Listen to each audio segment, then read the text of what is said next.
Okay, everyone. Well, apparently you couldn't hear me. So let's talk about being a role model. I'll start again. And here I am in that bright pink sweatshirt, walking on fire, being an obvious out LGBT plus role model. But is that what we mean? Some personal history. I was born on the 30th of January 1964 in this council block and grew up there, had a very nice childhood, went to local schools where the education was of a very high standard. And I went to university at the University of Sussex. I started there in 1982, graduated with my bachelor's in 1985, and with my PhD in 1990. But if we step back to that time and looking forward to, any senior scientist LGBT plus role model, there was nothing, a complete void. Now, those people may have existed, but there was no internet. There was no Wikipedia page that I could read. There was no social media that I could see. So they may have existed. They weren't within my personal contacts, which is what you needed back then. But actually, in reality, I think they didn't exist. So what was I to do? To give up on my ambitions and to say, if I can't see a role model that looks like me in the future, there is nothing I can do? No. So here comes the first of my role models. And this is a guy called John Currie. He has an OBE, and he, as you can see, is a figure skater. Or was a figure skater. Why is a figure skater a role model for me, and was a role model for me then? So here is the John Currie story cut short. So he had been a leading UK figure skater for many, many years. And in the 1975 to 1976 season, he became the European, the world, and the Olympic men's figure skating champion. So absolutely at the top of the game. He was known for combining ballet into his skating, which, was not popular. And often he was described as being too flamboyant, which, of course, as a gay man, is a criticism of which we are very familiar. But he also had exceptional technical skills and amazing athleticism. But something very interesting happened to him. So he won the European Championship in the winter of 1975. And at that point, he was outed by a German newspaper in what was a very clear and obvious attempt to destabilize him. But rather than hiding in a corner or running off scared, he spoke very openly about being gay and went on to win the World and Olympics championships. So absolutely was not cowed by the attempt at bullying him.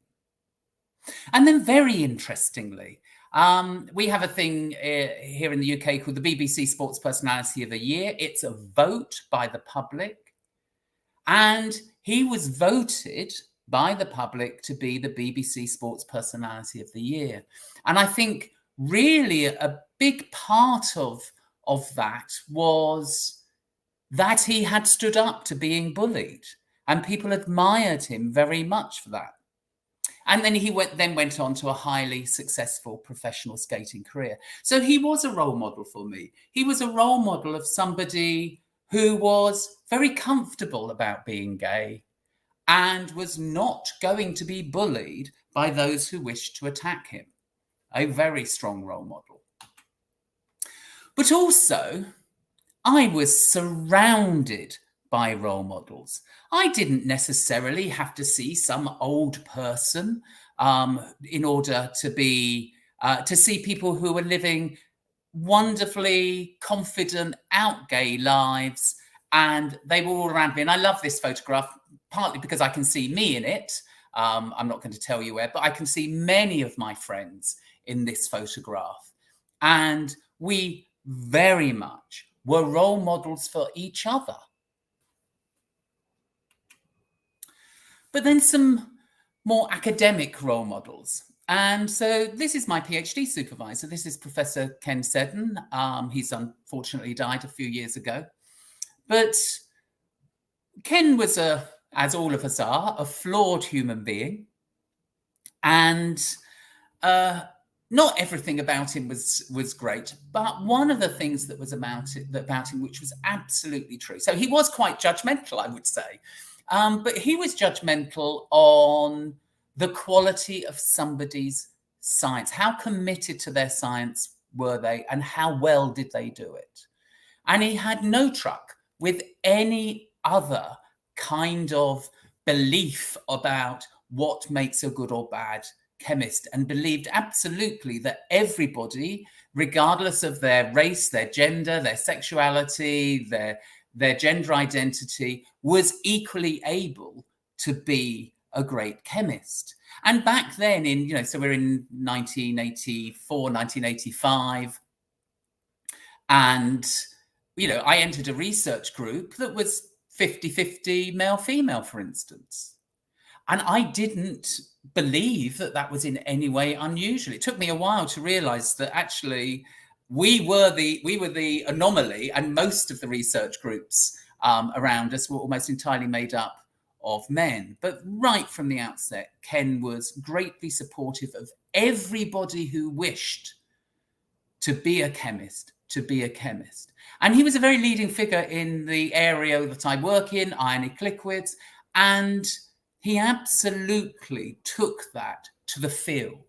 And it is very much an open and welcoming field, with a big contribution to that coming from Ken. So he was a great role model in how to be, in being inclusive. And you can't be selectively inclusive. You're either inclusive for everybody or you're not inclusive. And he was absolutely inclusive. And here's another one of my role models. And so I moved on from Sussex to a job at the University of Exeter, a temporary job for 2 years. I interviewed for the job.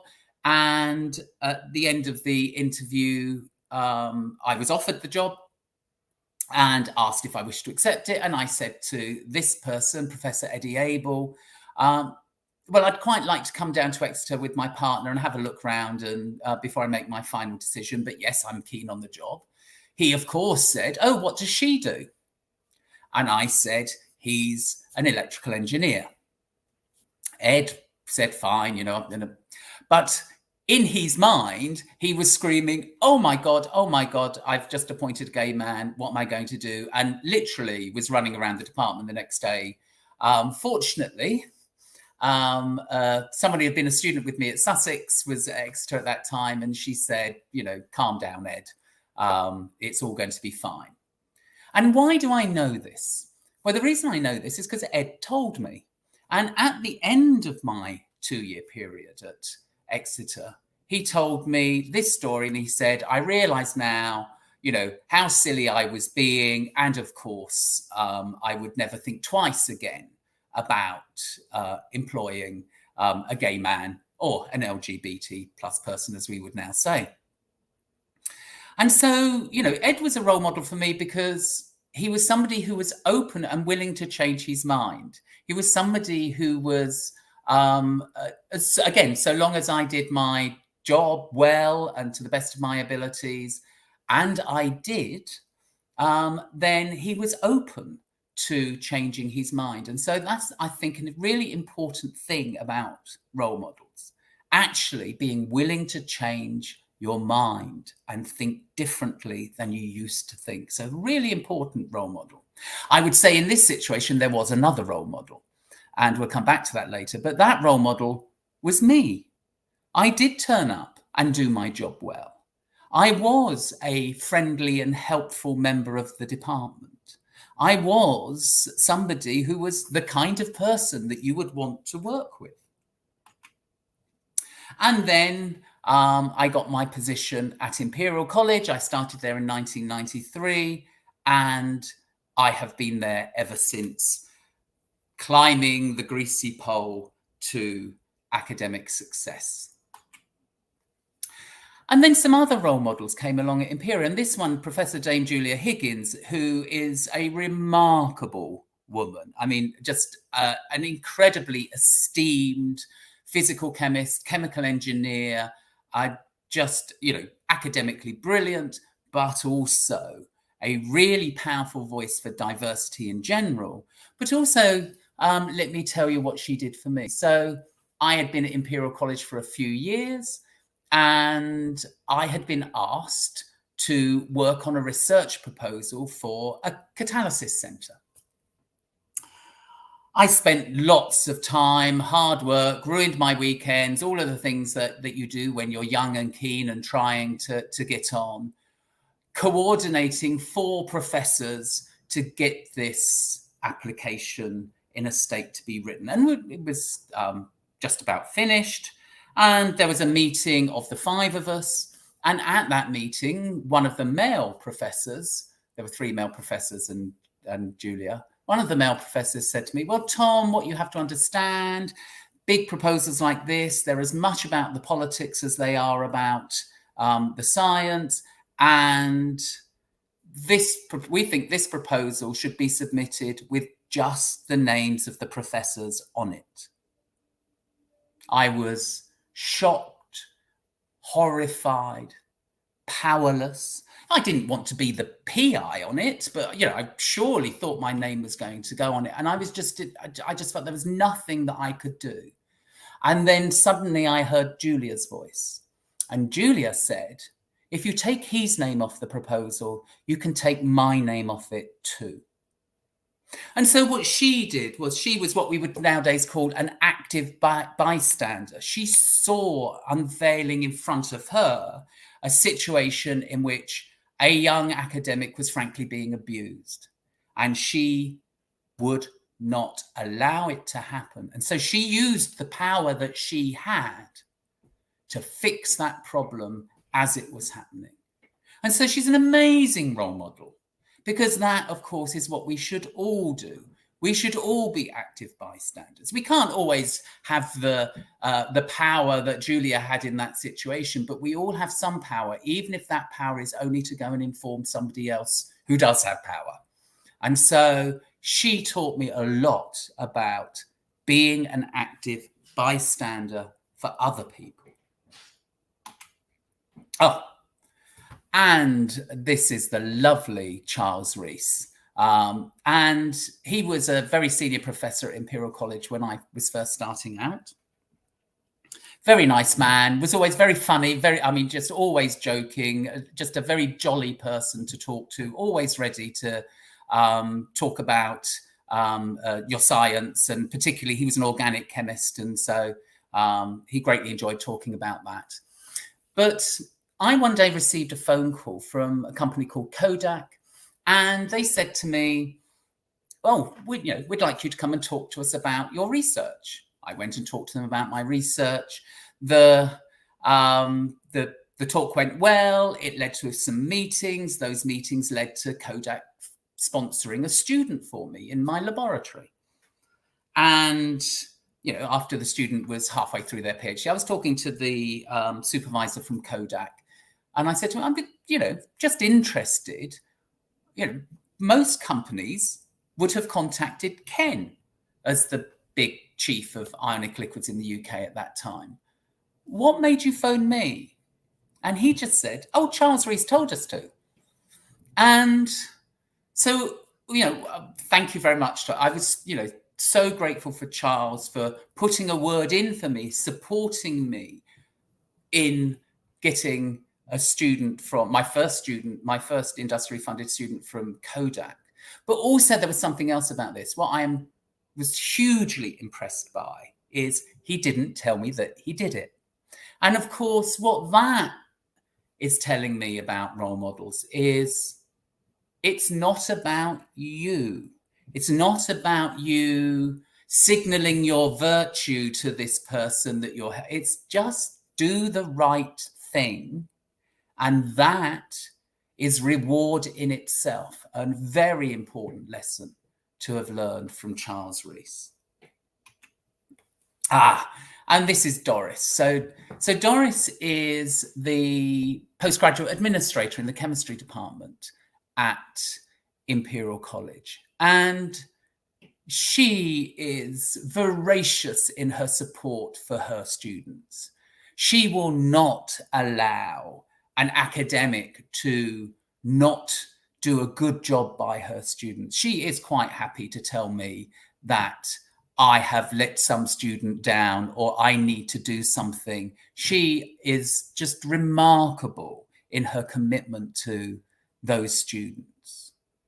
And actually, Doris became someone who has taken on a very important role for me, which is that if I find myself trying to make a difficult decision, that there might be an easy way and there might be a more difficult way, I always ask myself, could I go and look Doris in the eye and say, I picked the easy way? And if the answer is no, then I pick the difficult way. So she's an incredibly important role model because she is kind of a moral anchor, which is perhaps one of the greatest things you can do as a role model. And role models don't need to be older than you. So this is Jess Wade. She is currently a research fellow at Imperial College, and she is personally responsible for putting thousands, literally, of Wikipedia pages of scientists from underrepresented groups up. And she does a whole load of stuff around diversity, but what she does is she just injects so much energy into what she does, and she just does it. She never waited for permission. She just got on and did it. And I think that that's a really important role to model. And, I then went on to become president of the Royal Society of Chemistry and receive an OBE for diversity in education myself. So all of those people really did help me to succeed. And I have to say, I don't believe that at any point in my career, being an LGBT plus person has in any way been a restriction or a drag on my career. But getting on to the last few minutes, we do have to ask ourselves, are all role models positive? And so sometimes I walk with a walking stick or even crutches. And of course, when we see somebody jump out of their seat on public transport, we all say what a wonderful role model they are. But the person who doesn't get out of their seat is also acting as a role model. Literally on transport, some child will be looking at this person and thinking, oh, well, I don't need to get out of my seat. If somebody needs help, it's perfectly okay to stay. So not all role models are positive. And so you do have to think about what kind of behavior you are modeling. So this is the most important slide of the talk. What kind of role model are you? Regardless of whether you are a PhD student or a postdoc or a professor, somebody is looking up to you.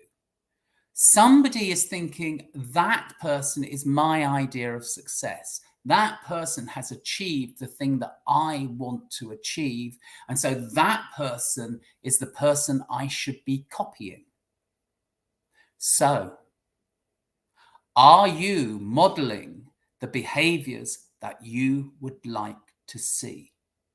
Because the most important role model out of all of them is you.